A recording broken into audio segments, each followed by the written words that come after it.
पहले तो हमने देखा कि इंडिया के जहाज और उनके पायलट्स की कारकर्दगी इतनी नाकस है कि दुनिया भर में इनकी बदनामी हुई, और अब पता चला है कि इनके टैंक्स और इनके टैंकर चलाने वाले फौजी, उनकी भी कारकर्दगी इतनी बुरी है। अभी एक ऐसा वाकया सामने आया है कि जिसको सुनकर पूरी दुनिया इंडियन फौज की कारकर्दगी पर हंस रही है। वैसे तो ये हादसा एक अफसोसनाक अमल है, लेकिन जब कभी अफसोस किसी कौम के लिए मामूल बन जाए तो फिर वो दुनिया भर में मजाक बन जाते हैं। इंडिया के सूबे राजस्थान में उनकी आर्मी का एक ट्रेनिंग सेशन चल रहा था, जिस ट्रेनिंग सेशन के दौरान इनकी टैंक की एक्सरसाइजेस चल रही थी और उसमें टैंक को अबूर करनी थी कुछ नदी या नाले। इसी प्रैक्टिस के दौरान श्री गंगानगर के इलाके में इनके एक टैंक चलाने वाले फौजी ने टैंक ही पूरा नहर में फेंक दिया। टैंक के नहर में डूबने से एक फौजी जो उसको चला रहा था वो तो अपनी जान नहीं बचा सका, लेकिन जो दूसरा उसका साथी वहां पर मौजूद था, जैसे ही उसने देखा कि उसका दूसरा साथी जो है वो टैंक को गलत ड्राइव कर गया है और टैंक डूबने लगा है, वो फौरन से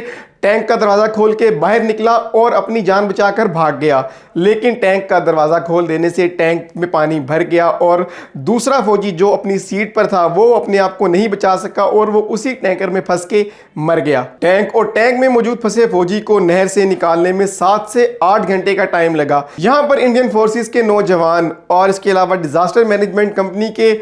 जो अहलकार हैं वो सब भी यहाँ शामिल हुए और फिर जाके 7 से 8 घंटे की मुशक्कत के बाद जाकर उस फौजी की लाश को वहां से निकाला गया जो कि हलाक हुआ टैंक को गलत ड्राइव करने की वजह से। और जैसे ही ये खबर सोशल मीडिया पर आई तो दुनिया भर में इसका मुवाजना इनके पिछले वाकयात से होने लगा कि पहले तो सिर्फ इनके जहाज गिरते थे और पायलट मरते थे और अब तो इनके टैंकर के फौजी भी इसी तरह मर रहे हैं।